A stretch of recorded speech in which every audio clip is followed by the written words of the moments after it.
Hi, everyone. It's Lynn and Mary, and we're back for another episode of TIC Ed.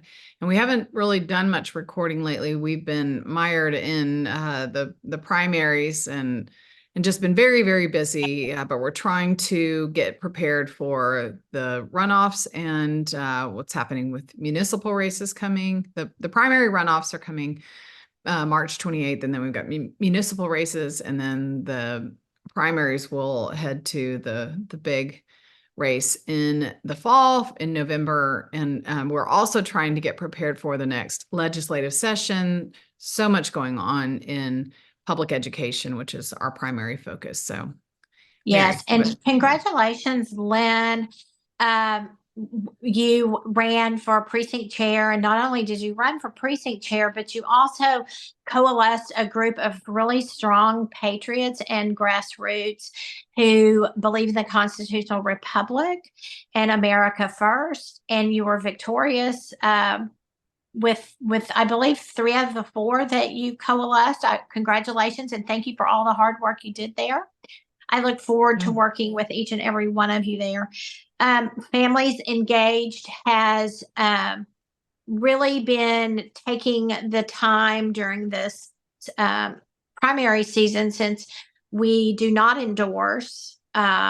We cannot control the outcome of elections. And unlike the governor, we believe that every person is entitled to representation in their own vote. So we certainly don't want to we want to model what we believe in. So we support everybody making their own vote, but we have tried to be a source of education in the education arena and what different candidates mean for the future of education.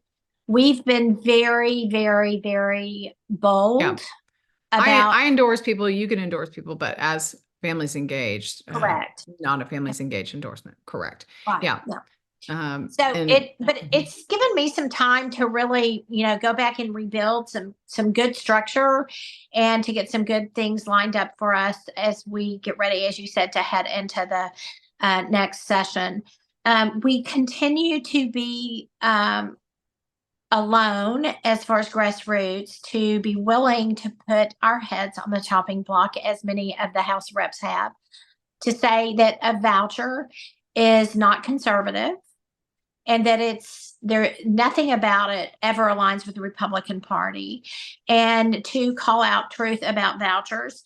But right, because listen, the 88% who supposedly voted for the proposition the previous election, this was 2 years ago on the ballot, is that they said they talked about parental choice and not having, they said money following the child. But on this current ballot, they said on the Proposition 11, they said no strings, but they left out the part that we haven't had a bill thus far without strings. So you're right, it does not align with the Republican Party platform. That particular plank is not supposed to have any strings. I mean, the bills aren't supposed to have any strings. That violates the plank in the party, but people leave out that minor detail. It's a major detail. Well, and I want to talk about money because during this primary session, we really met a lot of allies. And one of the strongest allies that we met is a group of people who are fed up with being overtaxed. And there is the question that we ask is, when the majority of Texans are saying, and I'm not saying Democrats, I'm saying the majority of Republican Texans are saying, stop it with the taxation. And all we see is bloat in the expansion of education from this last session. And then the one bill that actually got a quasi vote, it didn't get a vote because the author, Bad Bill Buckley, pulled it from the floor when they took the voucher out. But it was going to expand the taxes. So the question is, how do you want to pay for these things? How much are we going to spend? We're already, with the Texas Education Agency, consuming almost 60% of the Texas budget. So Right. appropriation. So I mean, how much do you want to spend and how do you want to And I'm spend it? sharing this, by the way, because Yes, you mentioned so it's I a long did. name. It's Craig Hundley, and it's And Russell Texas Bennett. and Russell Russell Bennett. Bennett, he operates out of the Houston area, but he's integral and he's the one who shows up to speak in regards to reducing taxation during the session. So Russell's important too, but Craig is close to us, so we enjoyed that. But anyway, it's called the Texas Nonpartisan Political Group from the Horse Barn Property Tax Reform. And I think this is an important group because they're very savvy and they recognize that the surplus is really not a surplus, it's overtaxation. And we know that with this voucher, so that if they are able to pass it in the next legislative session, that would be the 89th session, then once that surplus runs out, which it will, that'll go fast, then they will create a new tax. It will create a new lane of taxpayer funded education. So we're already paying for the public schools, we're paying for the charter schools, and then we will also be paying for the vouchers. And you and I know there could be a fourth lane if they get the virtual education bills passed. So Yeah, four lanes of yeah, I really education think funding. I think you were right. We were looking for it last session and the bills were there. They just never did come forth. I think that they were fed up with hearing us talk about all of their bad education bills, and they just never did bring it forward. I think they realized that they were not going to get their whole wish list, and that they better cut down their wish list. But I think we're going to see them come back even bigger with that. But while we're talking about money, I want to talk about the shell game, and I want to talk about who's behind the money. And if the governor was not successful, and we know that he is going to be, and he's buying House seats that will agree with him, and if he's not buying them, then TPPF, So head what's that by stand for? the For those Texas of us who don't Toilet know. Paper Policy Foundation. I'm sorry, Texas Public Policy Foundation.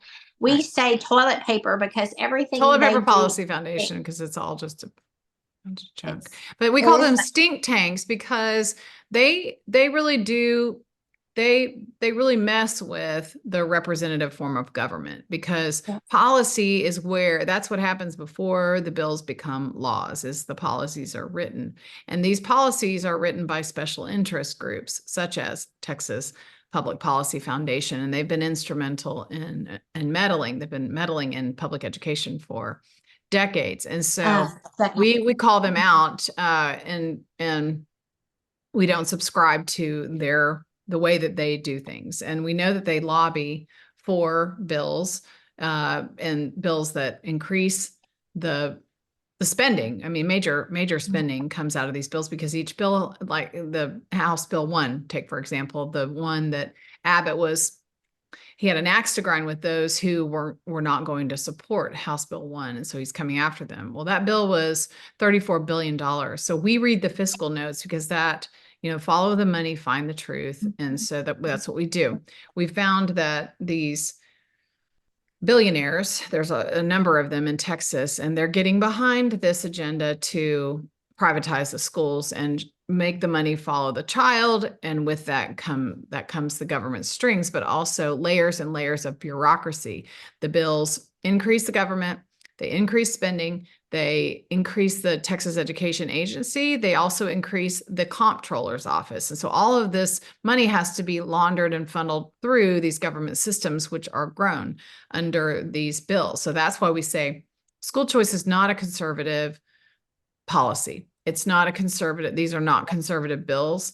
And we understand why people are frustrated with paying for the public schools. We understand that if they're doing private school or homeschool, they are tired of paying into the public school system. But the solution is not then government regulated school choice to escape the government regulated public schools. So that's the rub. I want to talk about the shell game and the money, and I want to talk about all the money. And part of what has brought so many of the Republicans to the place, because the Democrats have been unhappy with the education system for a long time because it didn't educate. Yeah. Now, Now the Republicans are very mad about education, but it coincides with 3 to 4 years um, of media type, whether it's a blog or whether it's scorecard, which is media. And then now they are all owned by the same, funded by the same people that sit at the top of TPPF, Wilkes and Dunn. It's funny. So I've started referring to Wilkes and Dunn as the fool's gold. And I remember 3 years ago, I believe it was, CNN did a story on them. And I thought to myself, and this was before I turned off all media, and started just doing my own research on everything, because I realized I was being snookered by everything that was on any media platform. There's just very few that are focused on truth and honesty. And so we've had Scorecard, Michael Quinn Sullivan, who, that was an interesting thing, that he got fined by the Ethics Commission. That was interesting. All these people, I mean, they're essentially lobbyists, and if you have any kind of nonprofit or they registered Texas Scorecard. Well, it used to be Texan. It used to be Empower Texans, and I'm not sure if that's still in existence, but I know they were.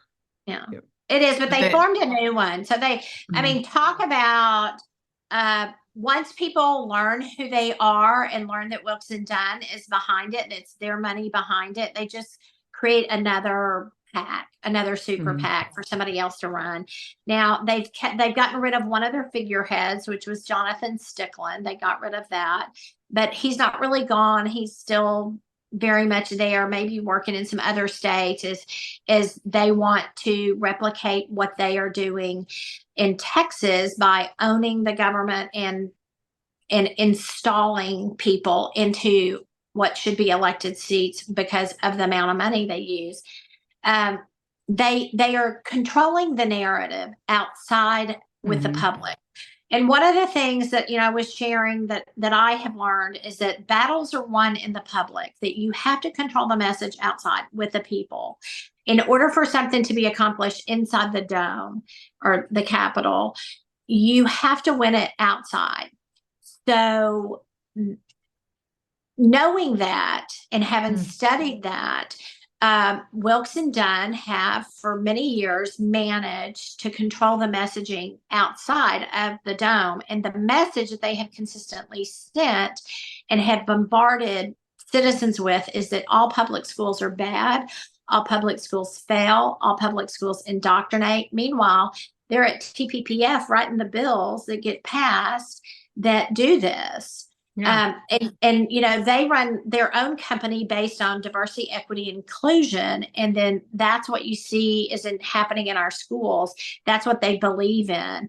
So while some of the things are deductive from the connection of all of the dots of TPPF being here and Dunn being here and Dunn being behind Scorecard, which, I don't see Scorecard ever write an article that says, hey, did you see where this school was successful doing A, B, and C? I mean, I look at my school district, and my school district is having lots of success, and their students score well on the STAR test. And, we've gotten rid of the person who was teaching flight fragility and holding, circle meetings with the teachers to talk about their feelings and how they should be shamed and that sort of thing for political beliefs or theological beliefs or even success. So this is an old pie chart about them, and this was 2017, 15 to 17. I had on my phone because it's important. They consider themselves grassroots, and they would use that term. That term has been co-opted. That would indicate that you have a lot of people at the ground level donating and funding this. And it's actually, when you look at it, it's billionaires, and they're trying to impose it's an imposition of their faith as well as their political ideology. So, when we agree, we tend to turn a blind eye and think, oh, well, they believe in the same God I do, so they must be doing good work. But when it comes down to it, there's a dangerous methodology when they're buying elections, and their way of imposing their faith and their wishes for the state. Those actually don't align with the people. Not with a Judeo-Christian principles that the country was founded on, for And sure.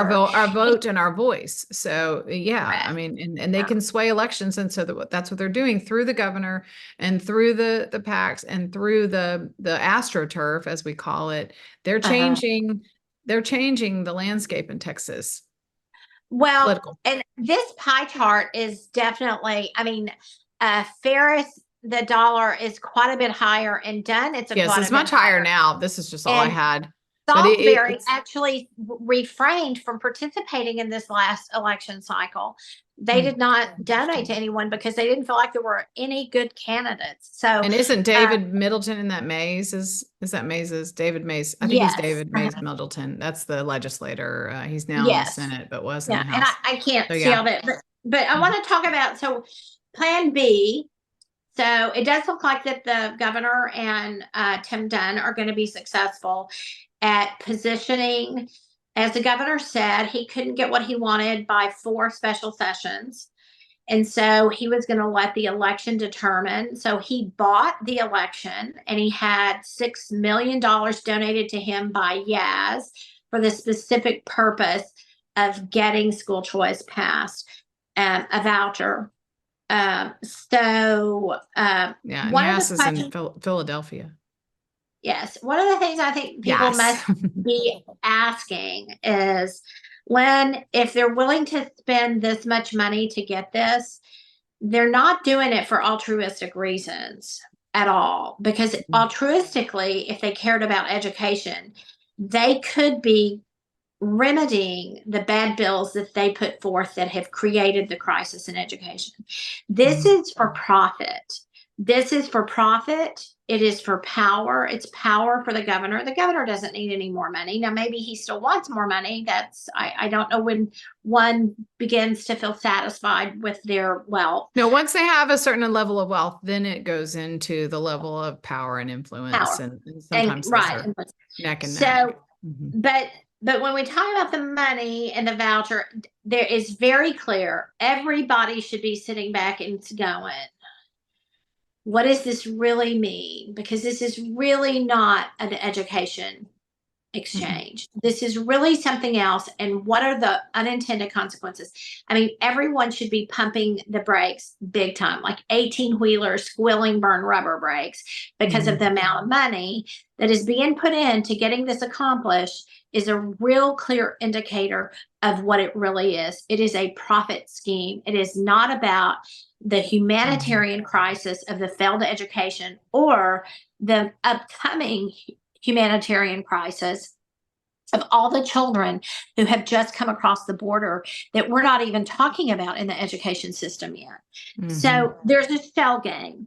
And again, we talked about the PACs change name all the time. Pale Horse really got hit. So even though Luke Macias posed on Facebook with a vest on that says Pale Horse Strategies, I know. we still have Luke Macias. We still have Michael Quinn Sullivan, and we have Matt Rinaldi, who's the head of the Texas Republican Party, and he should not be. He is compromised. He is not working. He has gone about the state and acted as if he's all grassroots and he's bringing the grassroots in. He's not. That is just the opposite of grassroots. And there are plenty of documentations that show the conflict of interest where he too is making money off of working for Wilkes and Dunn. So he cannot operate with a clear conscience. And yet the money that the Republican Party uses to fund these candidates that they are now claiming great victory over is Wilkes and Dunn money. And then you have this money in. Go back to Luke. I wanted to show Luke and the Pale Horse logo. So Luke, he's along the lines of the saying that they're grassroots, but he's funded by the very money trying to take over these races. He does a podcast, and he's a political strategist, and So He, what's the story behind Luke? Why did Luke ever get into this? well, his dad was a legislator, wasn't he? Yeah. I don't know. Yeah. I don't know him. I mean, I don't know him. I've reached out to him and told him, why don't you start getting involved in Barry Wernick's race against Morgan Meyer, because he was spending so much time talking about Democrat chairs, Democrat chairs, Democrat chairs. Well, Democrat chairs, that's an issue. That's an issue, but we've got a governor who appoints Democrats to boards and commissions with the state. Can we please focus on, can we walk and talk and chew gum at the same time? If you're just focusing on Dade Phelan, you're missing out on so much more that's going on with the state legislature and what's happening with the true grassroots. So, I've been critical of him for that. He did address that race, but not at the level that you would think he would. And Barry lost by 150 votes to Morgan Meyer. And right now we're working on getting him a recount on that.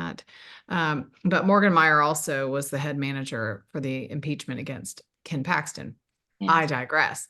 So just wanted to point out that pale horse influence is huge, but this is the average voter does not even know what pale horse is, much less the threat that it poses. And people think, oh, well, if you agree with them, then it's okay. Well, it's not okay, because it shows that this works. This money and this influence, whether you agree with it or not, it undermines the constitutional republic, the representative form of government. We really have no voice. If somebody can come in and astroturf your neighborhood, your precinct, I won my precinct fair and square. I sent out letters to my precinct, to voters who I knew would go to the polls because I saw their previous record, and gave them information. What's a precinct? What's the map? Why is this important? This is how you grow the ground game, the true grassroots. If that really mattered to them, that's where they'd be spending their energy to get up, to increase the number of voters. I mean, when you have 7% voter turnout, we've got a problem. The party's not showing up, regardless of election woes and election integrity. We don't have enough people just going because the voter apathy is so massive. Well, and I'm going to say to you that the money people, who Monty Bennett, who owns Dallas Express, which it's very clear that Dallas Express is no longer a neutral paper. It is not even a conservative paper. It is the Purchase Party paper. I'm so sad about that. I can't even tell you, because living in the deep state of Dallas, we have one newspaper. We used to have Dallas Times Herald, Dallas Morning News. You had competition. We don't have that anymore. Now we've just got the Dallas Morning News. The media has been compromised. Todd Williams and the Commit Partnership, they run a huge part of their education lab. And they tell them, they write for the reforms that the Commit Partnership is doing. And that's who the Democrat that the governor has appointed to all these boards and commissions. So you see, this is like a massive network. And it's not just, we always have the left-right paradigm. That's not really, there's a lot of blurry lines in there where Abbott is blurring the lines with the Democrats. And this is the money party. The elites. Yes. They play both sides. They want to own both sides. We've seen that with donations from a lot of these people like Harlan Crow, who's funding Jamie Kohlmann for the state board. We can talk about that real quick if you want to. Let's just talk about that. I want to go to. So I do want to talk about it, but I want to preface why we saw what we saw with the SBOE, because, and it all ties together. So in Monty Bennett, Pale Horse, or Wilkes and Dunn. I'm just going to call them the fool's gold. Whatever. I can think of a million names. The nicest one I can come up with is fool's gold. And I like my nicknames. Fool's gold, and they're synthetic solutions. So there you go. They're synthetic solutions. There you go. Synthetic solutions, because what they're proposing is not a solution. You don't trade one corrupt system for another one. And that's basically with their support for charter schools and vouchers. Yes. That's just going to grow another beast system. Right. And what they're doing is very corrupt. So I want to talk about the money. So in the event that the voucher doesn't give them the profit that they want, if they don't get it passed, they can't get the profit. Another means for profit through the education system is charter schools. And charter schools, It's a complete lie. I mean, the whole thing is a lie. We have had, and they've quit using this because they know that they're being called out on it. They used to say, if we have free market competition, then the ISDs will have to get better. No, they don't. And how are they going to get No, better? and Jamie Kohlmann talks a lot about she worships at the altar of Milton Friedman, a Jewish economist. And this is who people often will quote him because he's supposedly the father of the free market and father of school choice narrative. And this whole idea that choice and competition will lift all boats. Well, you mentioned charter schools. That was supposed to lift all boats and it was going to create competition. It didn't. It just created a new taxpayer funded lane. This is what we're saying. You're creating another lane, a taxpayer funded lane, just like the public education system. You add to it. It doesn't deplete this one. It does, but not in total dollars that we pay as tax. Well, it depletes it financially. It doesn't improve it. It hurts the public schools, but it also hurts the taxpayer. So it's not like we have some sort of net gain here. Now, let me say this about the charter schools, because there are many children who do operate better in a charter school because the attendance of a charter school is much lower, generally speaking. And a lot of children need, and I see it where I am. I mean, my son's graduating class was 1,800 kids. That was huge. But look, we don't even need to go down that hole because we already know that if it's better, it's because they're able to cherry pick and cherry kick out students, and that's not a fair playing field. And when they don't like the children, they send them back to the public schools. So it doesn't even matter if I'm not saying that the kids academically are better. I would say that they are emotionally better, that a lot of parents find that their children are happier. I'm not talking about, because we know the data shows, and what we don't have a measurement. You have parents that say, but yes, my child really likes, Arlington Classics Academy because it's a smaller environment. They don't get lost. So there's some benefits, but they're not academic benefits.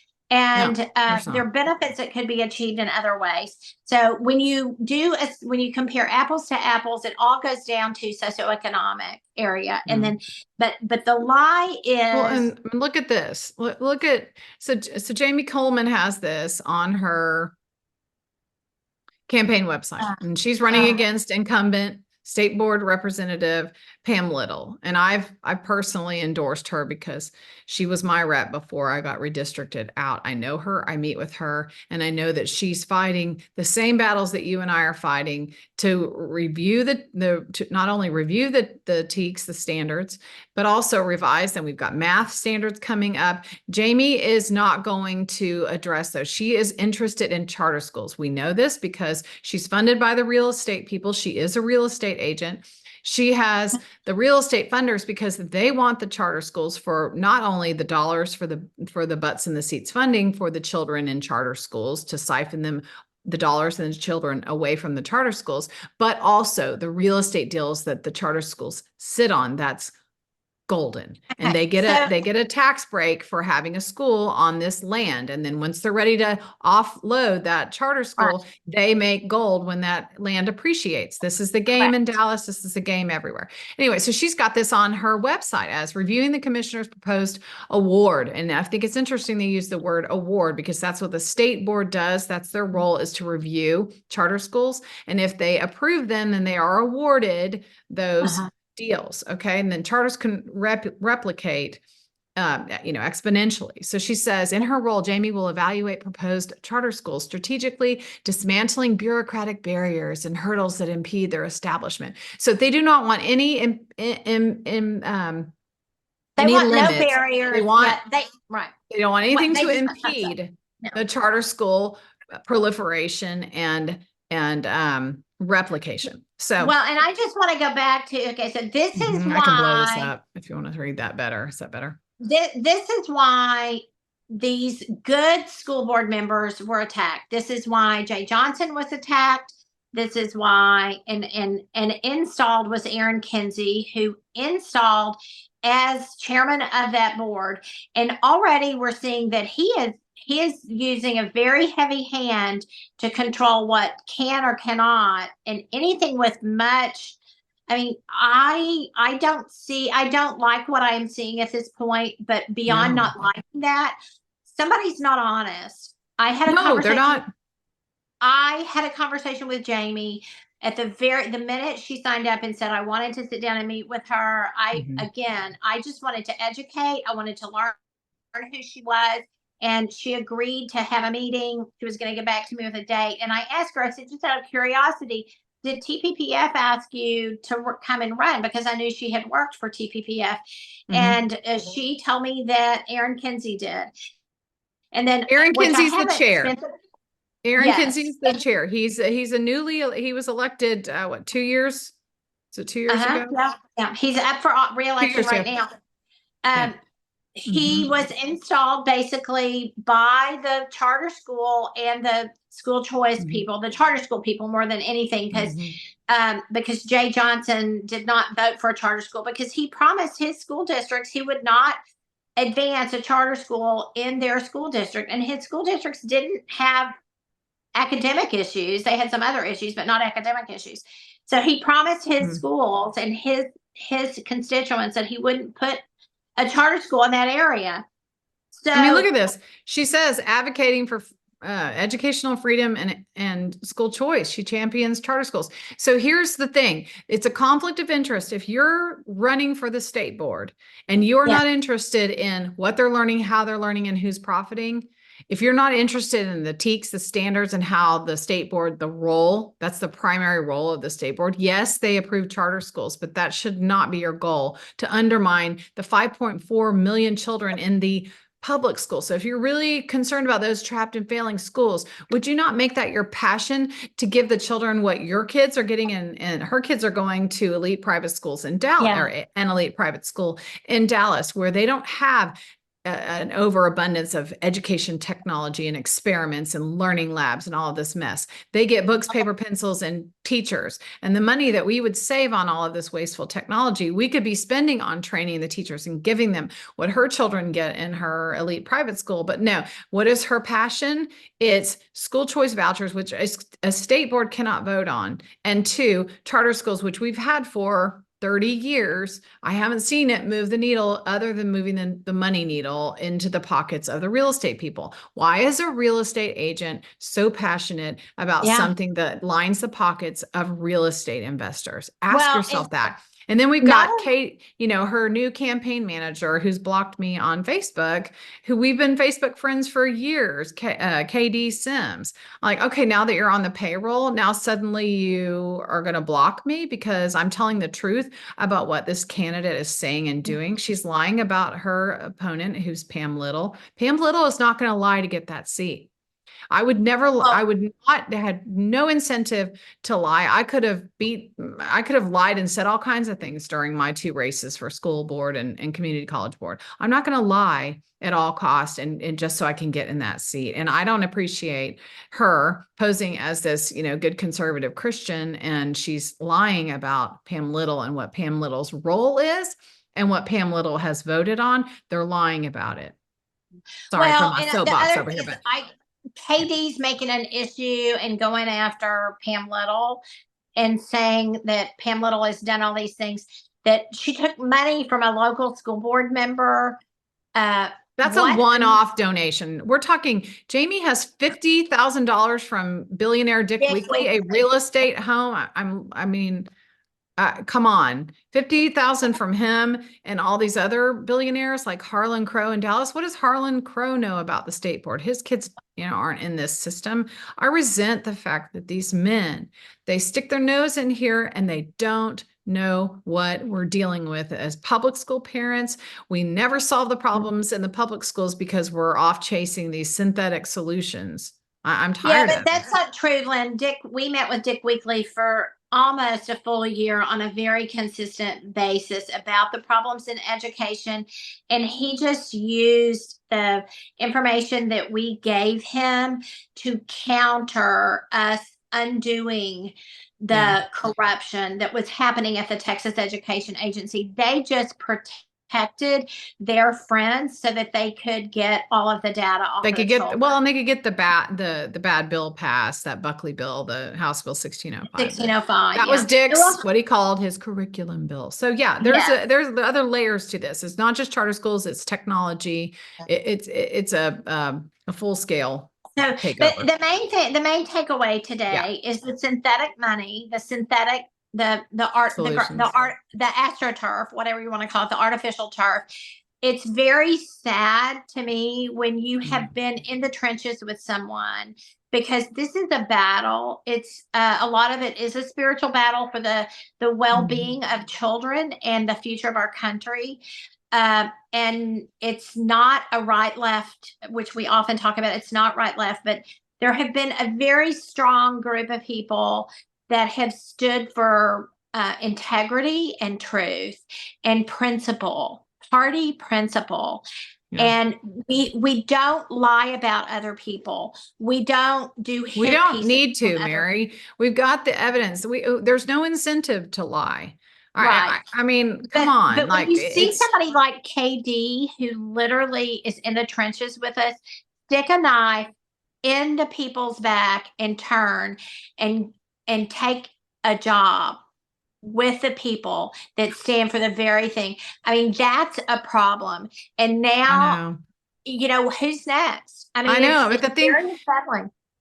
a man's got to eat. I get it, but you don't have to lie to do that. And if that, it's just, it's not right. We're talking about the children of Texas, 5.4 million children in Texas. And when he does that, when he emboldens her and he uses his social media prowess and he uses his major, he has a lot of followers because he puts a lot of sensational information out there. I know you and I talk a lot about, we try not to follow the noise, because while they were fighting the books at the legislature, over here in the other room, they were talking about technology, and they don't want books in the schools. That issue with the dirty books will resolve itself, because they really just want the dirty Chromebooks. They want kids on devices, and they want librarians to be the media specialist, if they even have librarians. So you and I know where this is going. And if someone like Katie's Sims's candidate, who he's being paid to represent and to get her over the finish line, if someone like his candidate, Jamie Kohlmann, wins, then Jamie Kohlmann, not only does she have a massive learning curve because she doesn't have children in the system, she's she's a real estate agent with background. She's a pageant queen. She won Miss Texas. I mean, I think that this is a very serious issue if we've got someone with that kind of attention-seeking nature who's now getting all of this attention from her candidacy, and she's got the favor of the billionaires and all these influential people. Then that seat is for sale, and she gets it. She has to dance with the people who brought her. She has to dance with the one who brought her. I think that's what she wants to do. I mean, that's what she wants to do. But you said something that I think is really critical, is that they're being very honest about the seats being for sale. That's because they've been able to get away with selling the data of the children and selling the children and making money. She's definitely going to have to dance with the ones. And of course, I embellish this with her crown, because she will be the charter queen. If she gets in this seat, they will have carte blanche. They will approve all the charters that come through there. They won't care if they are Islamic charters like the Gulen movement and the Royal and the Harmony charters. They won't care if they're SEL, social emotional learning charters. They don't care. They will approve all charters, because that's their mission, is to get it complete and total control over the state board seat, so they don't have any more friction. They don't have to answer to anybody. I Rubber just stamp.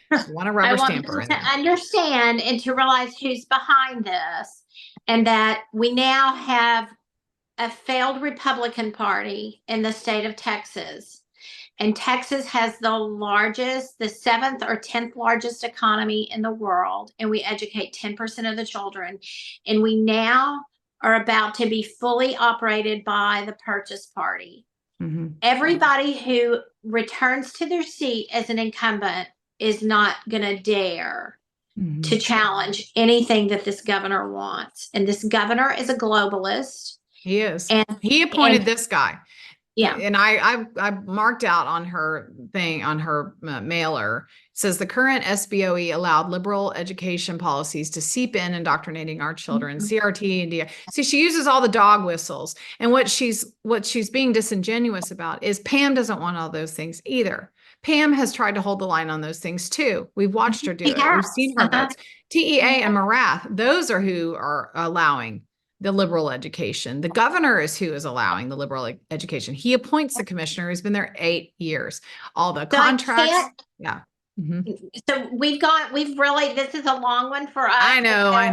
You can watch this on speed. I should have said that in the beginning. I'm gonna end